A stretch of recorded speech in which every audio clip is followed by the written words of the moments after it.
Radhe Radhe everyone. તો આજે હતી આઠમ અને આઠમના દિવસે તો ગમે તે સોસાયટીમાં જોરશોરથી જ નવરાત્રિ થતી હોય તો તમને બી ખબર જ હશે.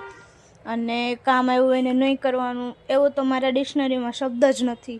એટલે કામય કરવાનું અને નોબિતા જોવું તો કમ્પલસરી છે જ મારા માટે, કેમ કે ડોરેમોન જોયા વગર એક દિવસ પણ નહીં ચાલે. અને નિવેદ હતા, આઠમ હતી એટલે તો નિવેદ માટે આંટી અને મારા બે ભાઈઓ બી આવી ગયા હતા અહીંયા. અને મારો ભાઈ જોતો હતો છોટા ભીમનું મૂવી હતું, કંઈક પાર્ટ 1, 2, 3 એવી રીતના આવે ને એ વાળું, તો એ જોતો હતો. અને બાકી બધા રસોઈ કરતા હતા. હું મારી ભાઈની યારે છોટા ભીમ જ જોતી હતી.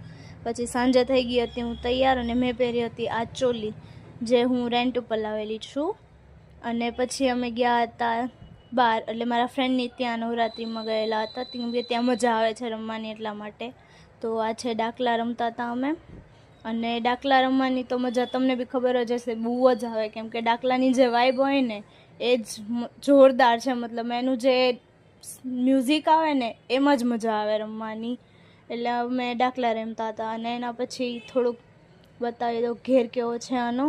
અને સાંજે બદામ ખાઈને એન્ડિંગ કરી દીધું. કંઈ નહીં, મળીશું બીજા વિડીયોમાં. રાધે.